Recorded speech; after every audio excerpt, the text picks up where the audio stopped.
Neața! În tutorialul de azi îți voi arăta cum să-ți customizezi desktop-ul, cum să-l faci mai frumos, mai modern, ca să zic așa. O să găsești linkul în descriere cu tot ce ai nevoie pentru a face acest lucru.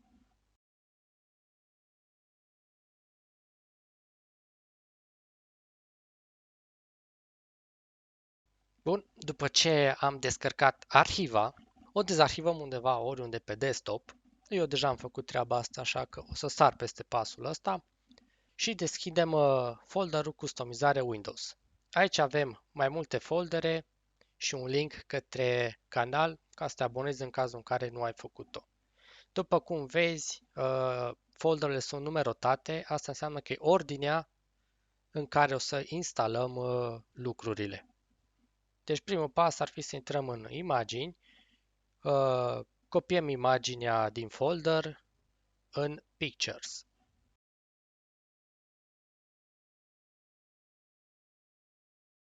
Eu după fiecare pas o să șterg folderele ca să nu stea acolo să ne încurce. Tu dacă le poți să le lași sau poți să le ștergi tu cum vrei. Al doilea pas este să intrăm în programe și să instalăm programul cu care o să modificăm desktop-ul. Dăm dublu click pe el, apăsăm OK, lăsăm așa cum e, apăsăm Next și Install. Aici alegem Yes și Finish. Bun, programul s-a instalat. Al treilea pas este să intrăm în teme. Aici avem mai multe teme ca să modificăm anumite chestii de pe desktop. Da, le luăm pe rând și o să vedeți fiecare ce modifică. Începem cu Mi Power, pur și simplu dăm dublu click pe el și install. Apoi mergem în taskbar și dăm un dublu click pe lacrimă.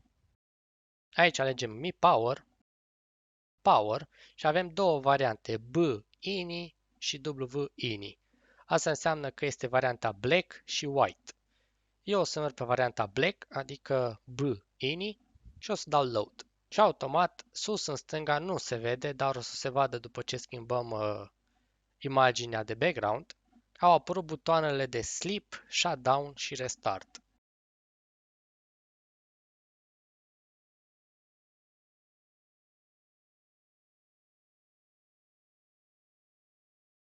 Dăm X și mergem la următoarea temă. La fel, dublu click și install. Toate temele se instalează la fel. Deci alegem formatul ceasului, nu e ca și cum este relevant că oricum noi o să-l scoatem, dar trebuie să-l selectăm. Așa că o să apăsăm pe 24H.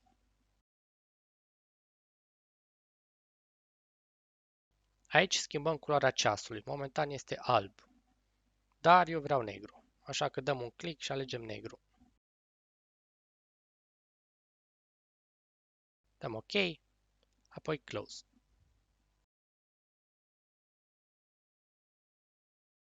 Acum instalăm următoarea temă.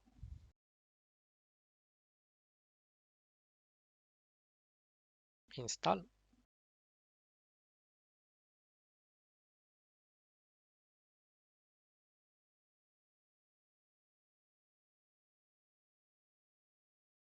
Apăsăm Continue. Alegem limba, engleză, Continue. Aici avem trei opțiuni. Cum putem să vedem bara care o să apară sus. Încă nu o vedeți, dar o să vedeți curând despre ce este vorba. Prima opțiune, cea din stânga, o să vedem tot timpul bara, dacă intrăm pe Google sau deschidem un folder sau un fișier, tot timpul o să vedem bara sus. A doua opțiune este că atunci când deschidem ceva în full screen, bara respectivă o să se ascundă. Iar a treia opțiune, bara dispare tot timpul când avem ceva deschis în full screen, adică pe tot ecranul. Eu o să merg pe a treia opțiune.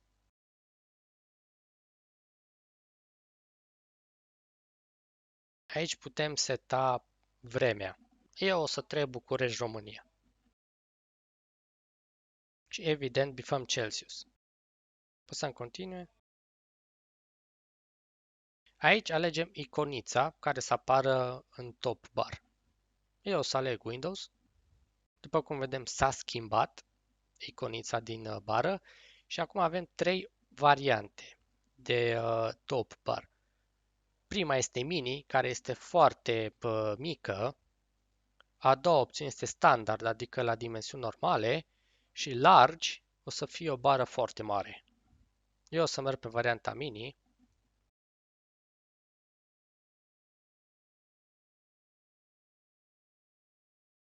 Aici putem alege tema top barului, dar eu o să merg pe transparent. Aici apăsăm Maybe Later și Finish Setup. Imediat o să apară și bara sus. A apărut. Aici dăm Skip Tutorial. Să schimbăm imaginea de fundal ca să vedem și noi ce instalăm pe aici. Trebuie să fac asta la primul pas, dar na, se mai întâmplă.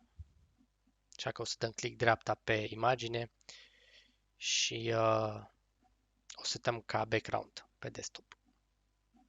Parcă acum se vede mai bine.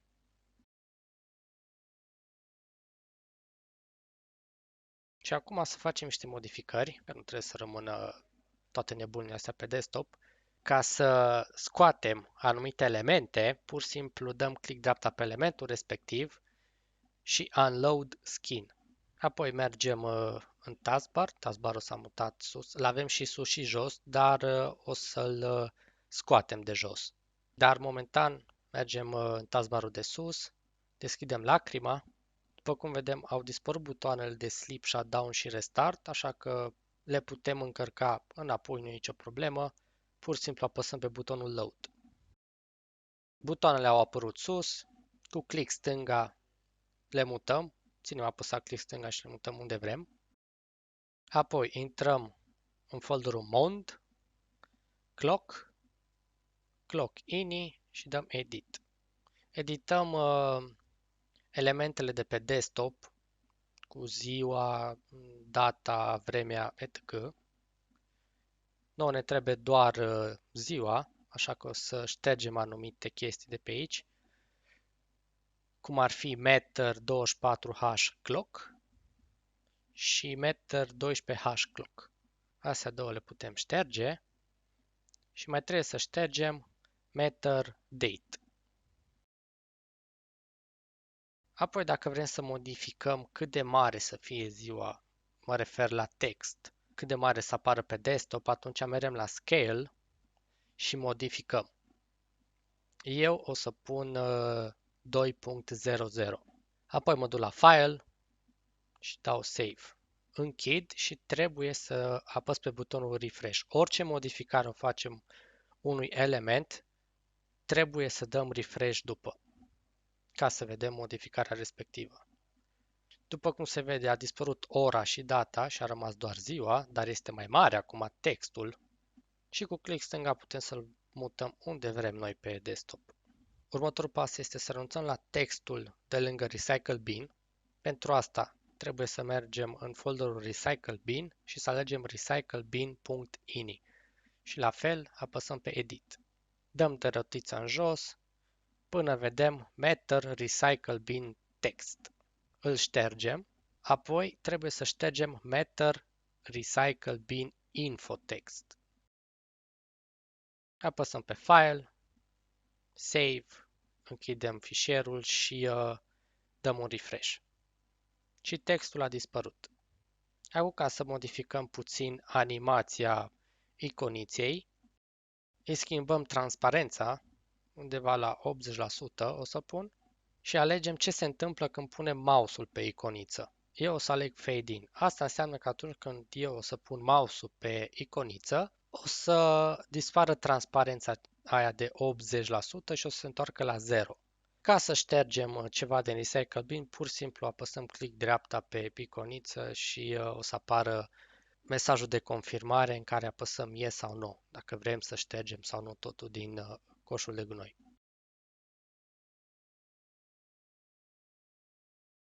Închidem programul. Următorul pas este să scoatem iconițele de This PC și Recycle Bin. Pentru a face asta, apăsăm click dreapta pe desktop și mergem la personalizare.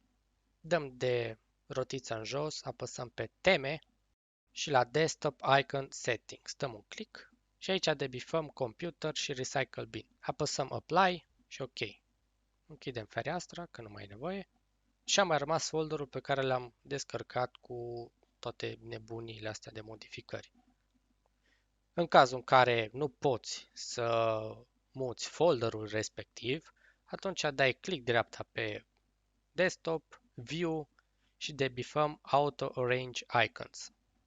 Și acum putem să mutăm folderul oriunde vrem noi pe desktop.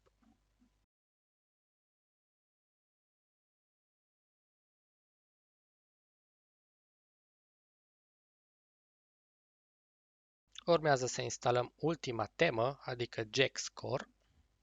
Dăm dublu click și install.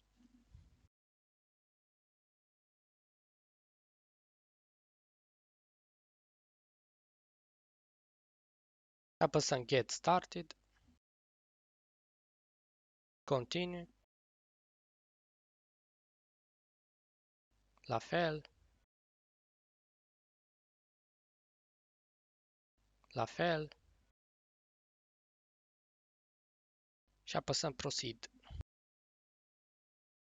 Aici apăsăm I'll get them later și de aici alegem ce vrem noi să customizăm. În cazul nostru eu vreau să customizez ceasul, așa că o să apăs pe Clocks și o să descarc Modular Clocks.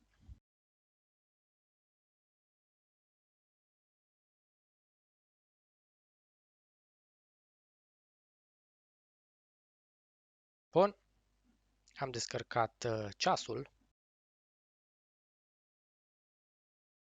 Mergem la setări, la general mai exact. Alegem modelul ceasului. Eu o să-l aleg pe acesta. Apoi îl activăm ca să apară pe desktop. A apărut. Și îl modificăm puțin. O să mergem la Style Options și de aici debifăm ce nu vrem să apară pe desktop. În cazul meu, eu nu vreau să apară data și vremea. Dăm de săgeată mai jos și eu vreau să-i schimb culoarea din alb în negru. Și atunci modificăm unde scrie Tint Color. Dăm un click stânga și aici vedem că scrie 255, 255 de 3 ori scrie. Și modificăm, în loc de 255 punem 000. Să ai grijă să nu ștergi virgula dintre numere. Și dăm Enter. Și culoarea s-a schimbat.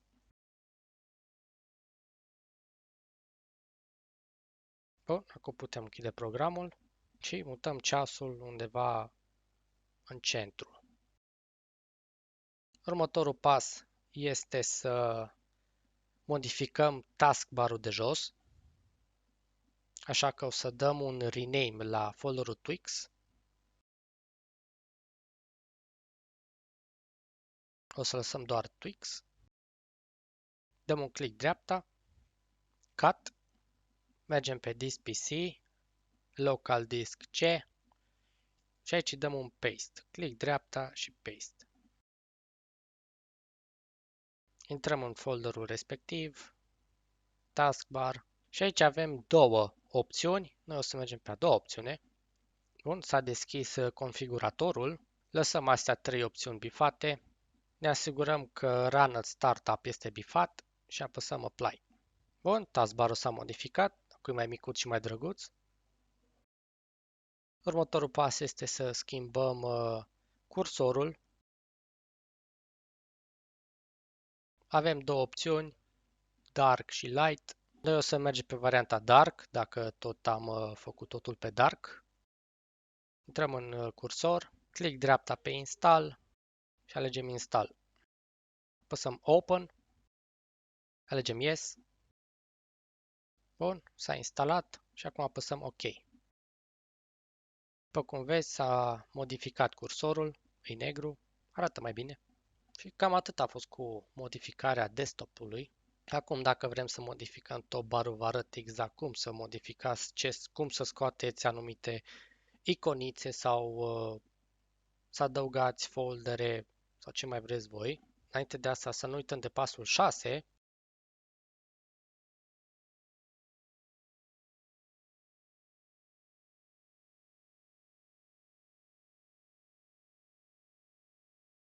în care să te abonezi canalului pentru mai multe tutoriale.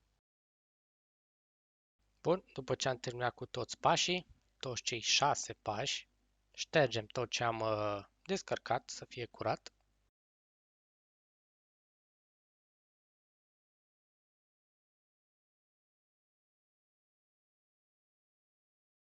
Și acum să modificăm top bar. Dăm un click dreapta și aici ne apar toate iconițele. Ca să le scoatem sau să le dezactivăm, pur și simplu apăsăm click dreapta pe iconița respectivă sau click stânga și apăsăm pe butonul ăsta de toggle on, toggle off. Dar cea mai bună variantă este să apăsăm click dreapta, că este mai ușor așa și mai rapid. Eu o să scot anumite iconițe de pe aici. Voi, dacă vreți, le puteți lăsa sau să puneți altele.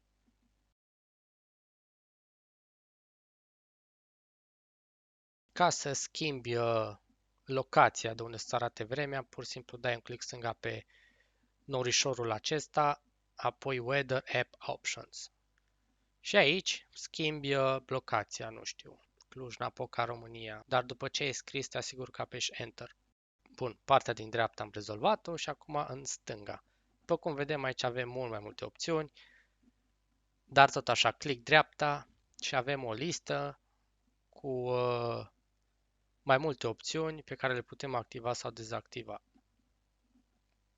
Dar eu o să dezactivez majoritatea din ele, că nu am nevoie. O să las doar Custom Folder. Ca să-l redenumești, te duci la Folder Settings, Rename Custom Folder, iar aici poți să pui o denumire orice sau pur și simplu poți să alegi o iconiță de mai jos și în loc de text o să apară iconița respectivă. Dar eu o să merg pe text și o să scriu scurtături, în care o să bag toate scurtăturile, nu știu, de la jocuri, programe și așa mai departe. Default Show Application Menu, că nu-mi trebuie. Bun, am rezolvat și partea din stânga. Ca să modifici bara, pur și simplu apeși pe Home button, adică pe iconița de la Windows. Și aici ai o grămadă de opțiuni cum să ți-l customizezi. Țin să menționez că tema respectivă, varianta gratis, este limitată, nu are toate opțiunile deblocate, dar crede-mă că ce are deblocat este suficient. Poți să te joci foarte frumos cu el. Dacă vrei să schimbi locația folderului scurtături, atunci poți să schimbi locația. Pur și simplu dai la Change Folder Location și alegi ceva din lista respectivă.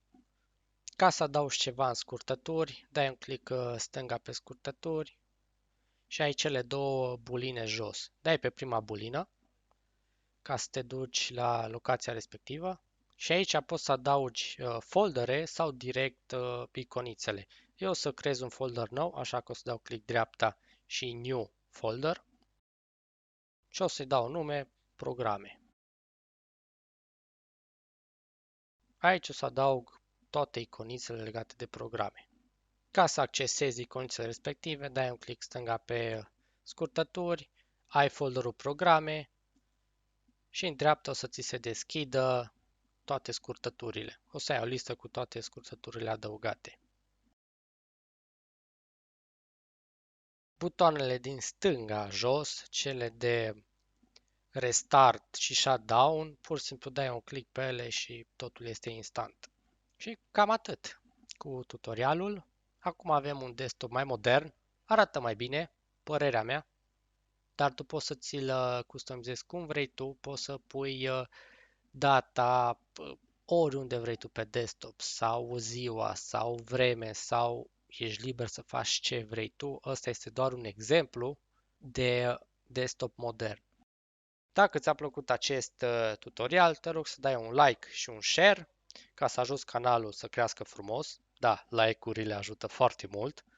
Dacă ai ceva probleme sau ceva nu merge, intră pe canalul de YouTube la tabul Community și lasă-mi acolo un mesaj cu probleme pe care le ai și eu te ajut cu mare drag. Și nu uita să te abonezi canalului pentru mai multe tutoriale. Danke pentru vizionare și ne auzim în următorul tutorial.